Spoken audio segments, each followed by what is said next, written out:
هو طبعا كان في فترة حصلت فيها تعثر شوية في موضوع الإنارة، لأن احنا كنا لسه بنقفل أعمال الإنارة في منطقة ابن بيتك اللي هم ال3 مناطق اللي موجودين عندنا. فبالفعل احنا خلال الشهر اللي فات تقريبا نهينا كل أعمال الإنارة اللي موجودة في المدينة، وتم إسناد أعمال صيانة وحراسة وتشغيل هذه المناطق للشركات. تم تقسيم المدينة لأكثر من 3 مناطق تقريبا، وتم إسناد أعمال الحراسة والصيانة لأعمدة الإنارة لشركات متخصصة في أعمال صيانة أعمدة الإنارة. ده فيما يختص بالإنارة. الفترة الزمنية فين؟ الفترة الزمنية بتاعت لإنهاء مثل هذه الأعمال الصيانة هو تقريبا في الوقت الحالي. لا، دي صيانة، يعني صيانة دورية. مش صيانة للحفاظ على كفاءة على كفاءة الإنارة. أنت عندك نسبة الإنارة قد إيه؟ نسبة قد إيه مئوية؟ احنا النسبة حاليا وصلت في آخر حاجة كانت حوالي 95% نسبة الإنارة بالنسبة لأعمدة الإنارة الموجودة في الشوارع الطرق الرئيسية والفرعية بتاعة المدينة. وال5% دول بقى ال5% دي بتبقى أعطال دورية وترشيد للاستهلاك، لأن احنا بنحاول نوفر استهلاك الطاقة. أنت عارف طبعا في عجز في الطاقة، فبنحاول نرشد استهلاك. واحنا داخلين في خطة برضو احب ان انتوا حضراتكم تبقوا عارفينها. احنا بنعمل حاجه لترشيد اناره الشوارع دلوقتي. بنركب حاجه اسمها كوابح. الكوابح دي بتركب في كشاف الاناره اللي موجود، وبنغير لمض الاناره من لمض صوديوم للمض موفره للطاقه. عملنا تجربه على سيكتور في المدينه، كان فاتورة الكهرباء فيه حوالي 52,000 جنيه في فترة، نزلت بعد تركيب وعمل المنظومة الجديدة اللي احنا عملناها لحوالي 35,000 جنيه فاتورة إنارة الكهرباء للشوارع. والكفاءة؟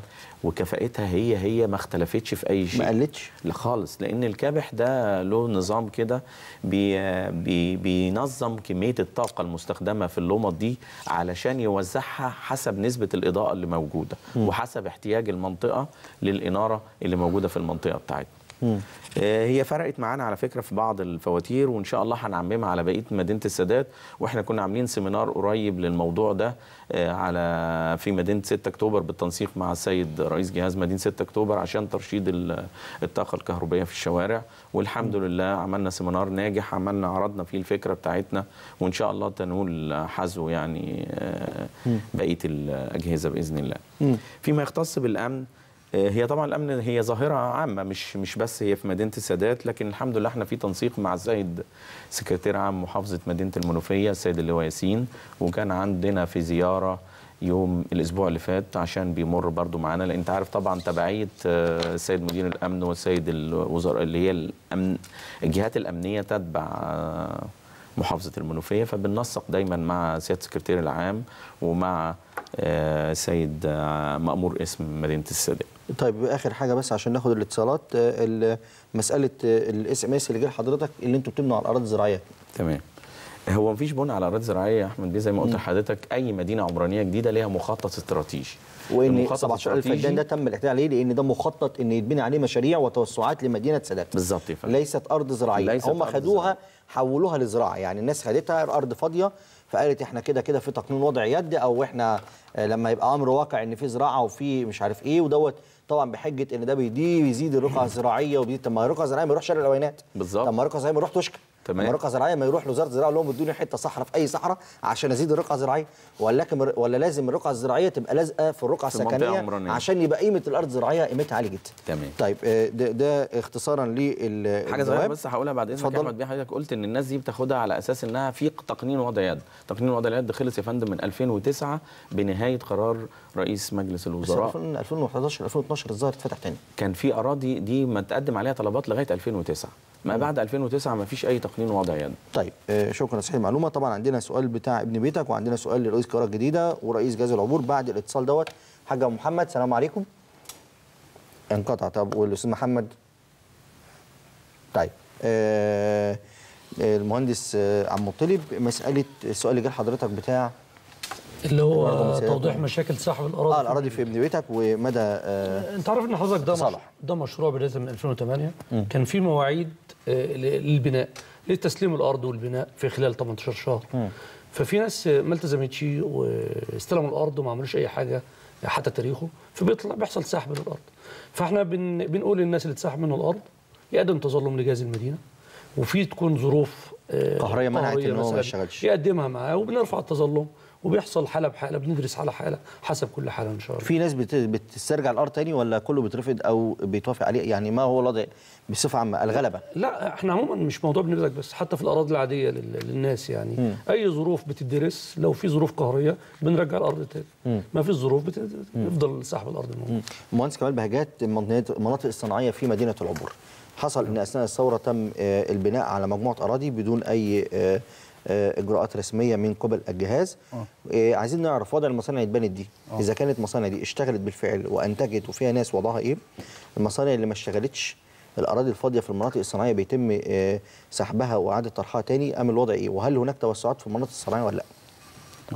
لا، بالنسبه للتعديات على الارض الصناعيه كل حصل بالظبط بعد الثوره 3 حالات وتم ازاله المبدا بالكامل. 3 حالات بس؟ 3 حالات تعدي فقط 3. ده بيسترجع الذكر خير؟ لا 3 ولا 30؟ لا 3 تعدي 3 2 وواحده وتم الازاله على فكره. يعني احنا بالنسبه لباقي المناطق الصناعيه احنا دلوقتي العبور اصلا فيها 1584 مصنع. حاليا منتج 1052 منتج. انا كان يوم الخميس معالي محافظ القليوبيه موجود، والامين المساعد لمنظمه العمل الدوليه كان موجود عندنا في العبور مع جمعيه المستثمرين بيعملوا بروتوكول على اساس نبدا نشتغل. معنا البروتوكول كده احنا طالبين ناس يشتغلوا في العبور، المستثمرين مش لاقيين ناس يشتغلوا، دي المشكله اللي عندنا في العبور. يعني بعض المستثمرين تقدم بطلبات لمنظمه العمل عشان تجيب له ناس تدربهم عن طريقها. ده البروتوكول اتوقع يوم الخميس ويبدا تنفيذه من 1/4. المتدرب هياخد 800 جنيه لمده 3 شهور وبعد كده يتم تعيينه في المصنع بمرتب بيبدا من 1000 ل 1500 جنيه. ده مرحله اولى. مطلوب في المرحله الاولى 5000 عامل، تقدم 100. يعني مطلوب يمكن انا بناشد الناس من عند حضرتك يتقدموا لجمعيه المستثمرين. مطلوب عماله فنيه في مدينه العبور، مطلوب وظائف فنيه في مدينه العبور. التقدم لجهاز التقدم لمجلس الامناء ولا لا لجمعيه مستثمري العبور، جمعيه مستثمري العبور الحي الخامس. في الحي الخامس مدينه العبور. مطلوب 5000 وظيفه عاجله. تدريب لمده 3 شهور وبعد كده اللي بيثبت نجاحه بيتم تعيينه اثناء فتره التدريب اللي هياخد مكافاه 800 جنيه من 800 جنيه مش من صاحب المصنع، من صندوق من صندوق منظمه العمل الدوليه. يعني وانت بتتدرب ال3 شهور مش ببلاش، بتاخد على الاقل مصاريف المواصلات والفطار والغداء.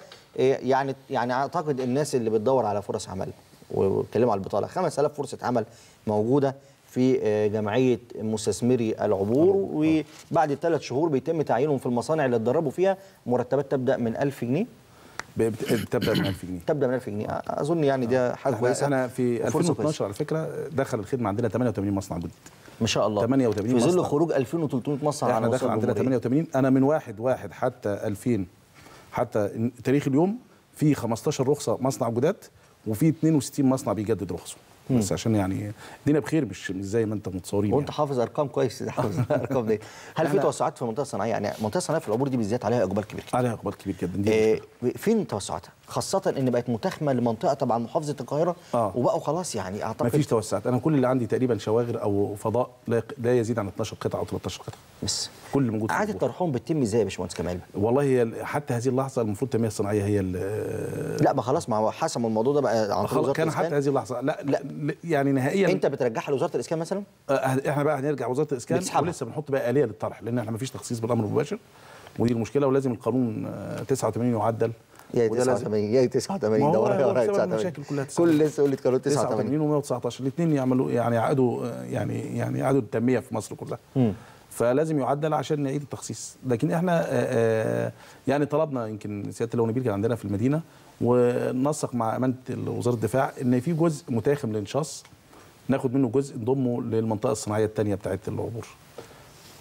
ده بنحاول دلوقتي مع القوات المسلحه ان احنا ناخد الجزء من الارض ديت ونضمه للمنطقه الصناعيه. طيب هنستكمل مع حضرتك، بدنا ناخد اتصالين تليفونين. استاذه هناء. استاذه هناء السلام عليكم. استاذه هناء. عليكم السلام ورحمه الله وبركاته. اتفضلي يا فندم. ايوه انا مع حضرتك. اتفضلي مدينه السادات. اتفضلي. لو سمحت انا ساكنه في مدينه السادات. اتفضلي.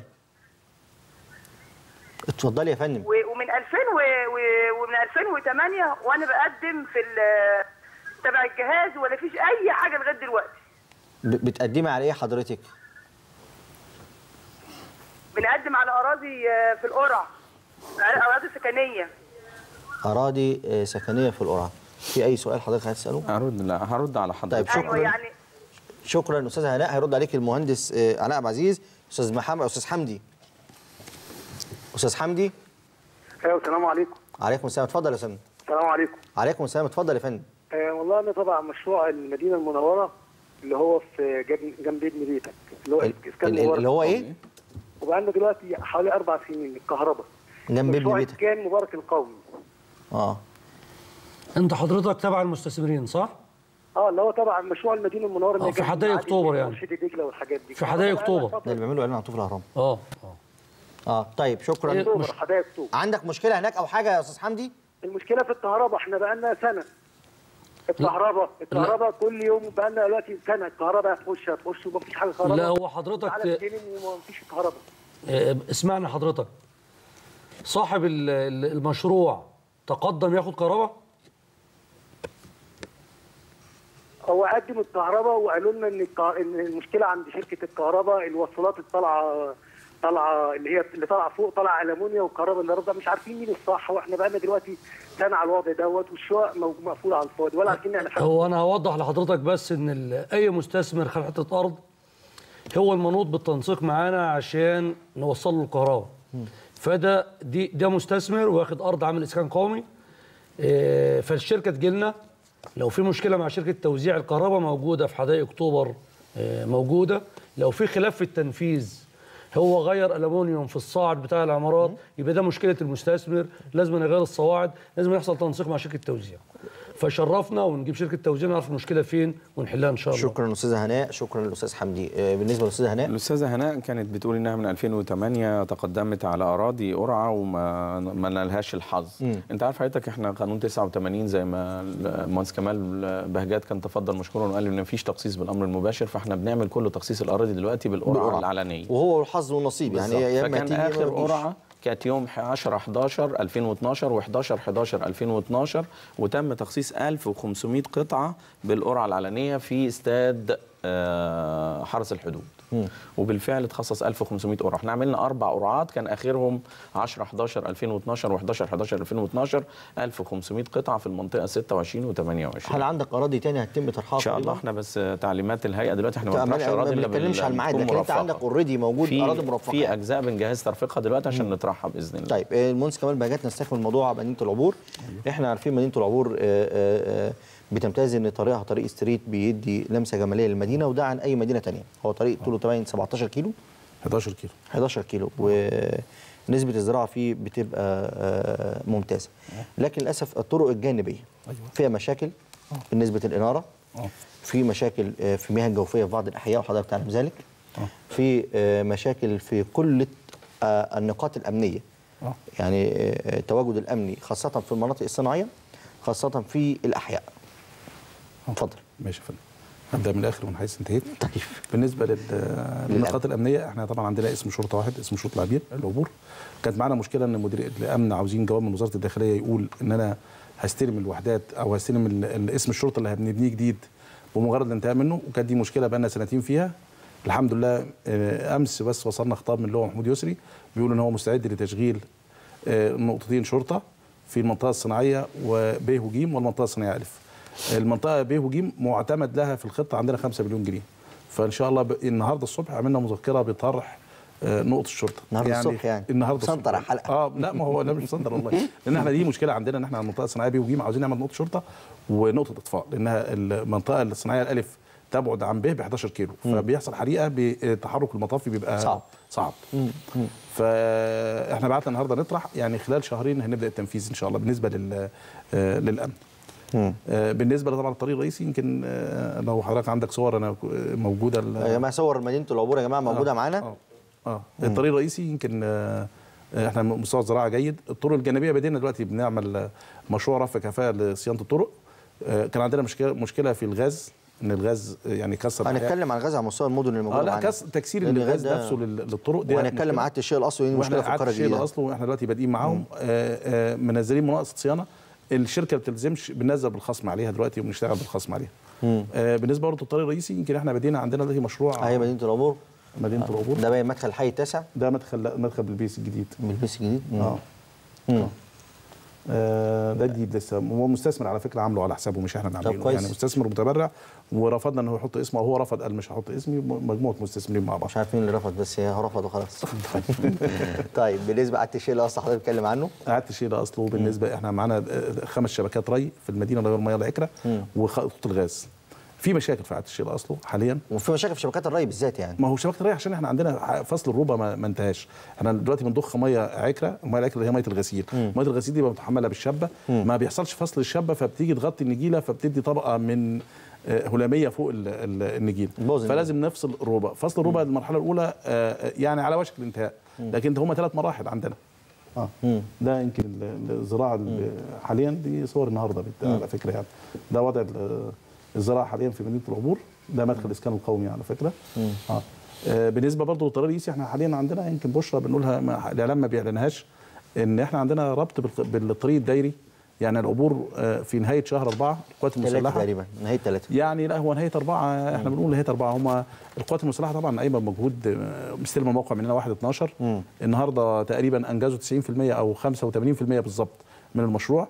ده طريق مخترق معسكر احمد جلال القوات المسلحه، بيربط بالطريق الدائري عن طريق كوبري علوي ثم نفق، خلى الزمن بين مدينه العبور والطريق الدائري 6 دقائق، ده زمن قياسي. مطار القاهره الزمن بين العبور ومطار القاهره 10 دقائق، فخلي بالك الطريق ده حلم. خلي بالك جايين اهو الطريق ده باين هو اللي شغالين فيه. انتوا جايين بخساره على الناس، كل اسعارها هتزيد باين عليها في المدن. لا القوات المسلحه بصراحه شغاله في الطريق ده بطريقه منظمه ودقيقه وسريعه، لدرجه ان هم بيشتغلوا بالليل وبالنهار بطريقه بصراحه بوجه لهم شكر من هنا، اللي هو طاهر عبد الله واللي هو كامل وزيري، بصراحه مجهود.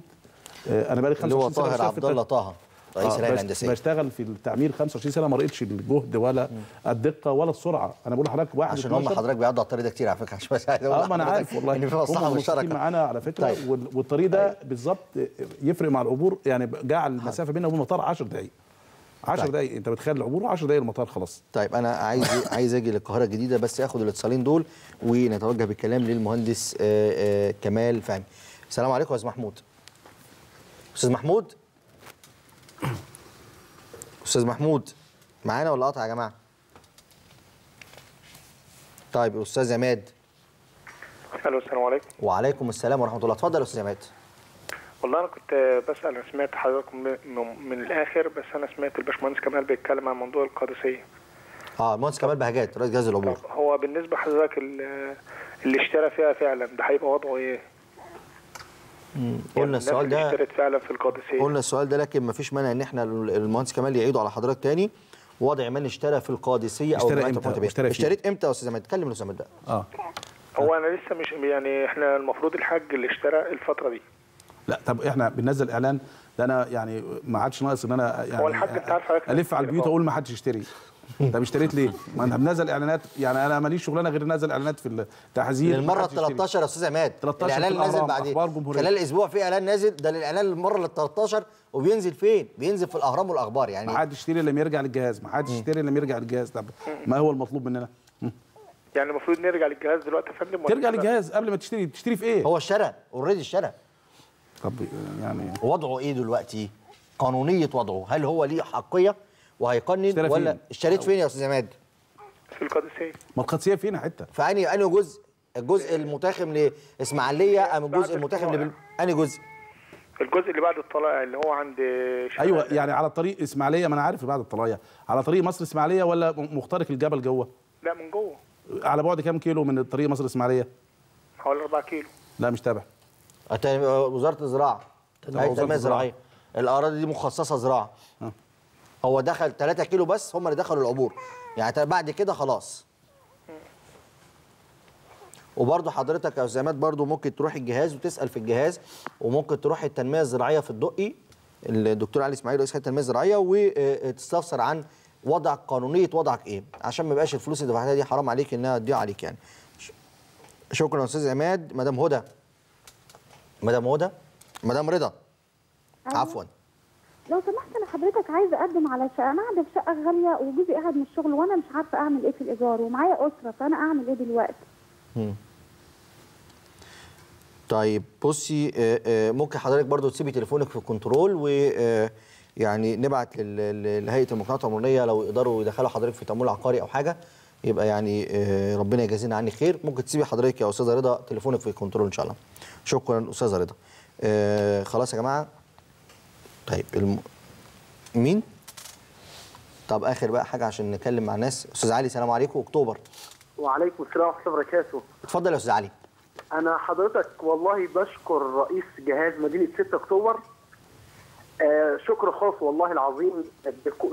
يعني انا مش عارف اقول له ايه. حضرتك هو كان متواجد معانا امبارح في المدينه، وكان مجتمع مع المواطنين هنا في المدينه، والحمد لله يا رب العالمين وعدنا بوعود كويسه. استاذ علي، وعلى ارض الواقع بدا فعلا النهارده في شغل.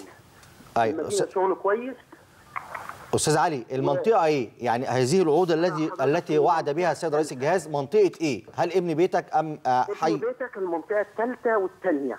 طيب انا عايز حضرتك تكلمني يا استاذ علي. بالفعل والله العظيم الشغل بدا النهارده، واحنا عايزين ايجابيه من الناس. يا ريت كل الناس تعمل كده، بس عايزك تقول لي المشاكل اللي انتوا قلتوها رئيس الجهاز ايه يا استاذ علي؟ هو حضرتك كان مشكله الاناره ووعدنا ان هي تخلص خلال شهر، بس هو لسه ما بداش فيها النهارده. النهارده بدا في ازاله اتربه تمت بالفعل. وحضرتك المنطقه الثانيه كان في حته كده في شارع عمومي عايزه تستفلت والله العظيم اللوائح اللي اشتغلت فيها النهارده. وحضرتك هو وعدنا وعود كويسه الحمد لله، بس انا والله على امل ان الراجل ده ان شاء الله ينفذ لنا كل حاجه.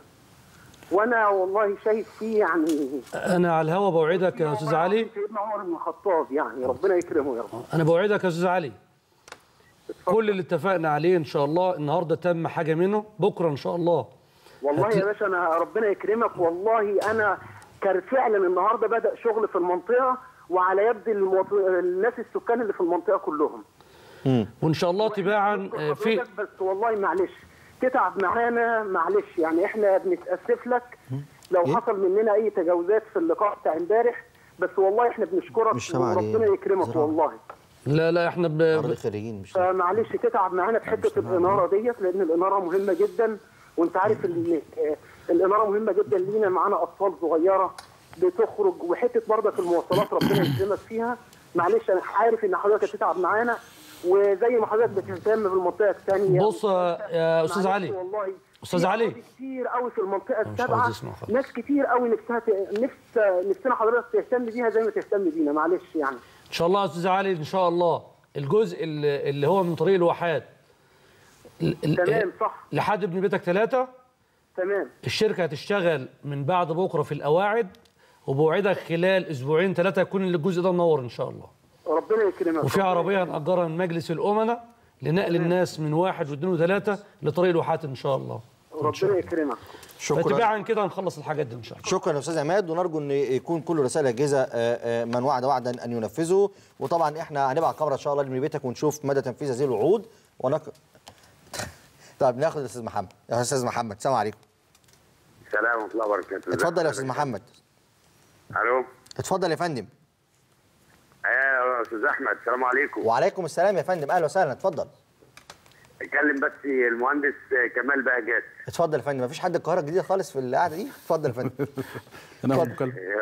والله يا فندم سيادتك كان ابن الزقازيق المهندس كمال بهجات بصراحه ربنا يعني الله يبارك له، والله يديله الصحه والعافيه بجد. والله عامل شغل في العبور، انا بنزل العبور يعني على طول بجد. الله يبارك له والله يديله الصحه يا فندم بصراحه يعني. قايم بنسبه تخدير ونسبه اناره والامن وكل شيء، حتى الباعه الجائلين على الطرق. ده قايم بيها في الزقازيق يا فندم ولا ايه؟ قايم بيها في الزقازيق يا استاذ محمد ولا فين؟ نعم يا فندم. قايم بيها فين؟ في الزقازيق يا فندم. حضرتك لا حضرتك في الزقازيق. طب يعني حضرتك ساكن يعني ساكن في الزقازيق بتعدي على العبور ولا؟ بيروح يا فندم. يا فندم بتعدي على العبور يعني. يا فندم بصراحه يعني المهندس كمال بهجات عامل شغل الله يبارك له والله يديله الصحه. وبصراحه ربنا يعني المدينه قايم فيها نشاط وشغل كتير قوي اليومين دول. الله يبارك له بصراحه يعني. واذا استمر على كده هتكون اجمل مدينه وعروس المدن الجديده زي ما هم كاتبين فعلا يا فندم والله. طيب يا استاذ محمد شكرا لحضرتك. هو طبعا المهندس كمال يعني برضو ربنا يعينه شغال في جهاز صعب، جهاز مدينه العبور. وجهاز مدينه العبور صراحه يعني بنسمع يعني كان في موضوع في الكهرباء كده وكان تنظيم تشكيل عصابي خطير في الكهرباء، فمش عارف العبور يعني جهاز، يعني ربنا يعين اي جهاز يتولى جهاز مدينه العبور بالذات، ربنا يعين المهندس كمال عليه. الاستاذ طاهر، السلام عليكم استاذ طاهر، اخر اتصال. استاذ طاهر. ايوه استاذ طاهر اتفضل. ايوه ساهر معاك حضرتك. اتفضل يا فندم. السلام عليكم يا استاذ احمد. عليكم السلام ورحمه الله، اتفضل يا فندم.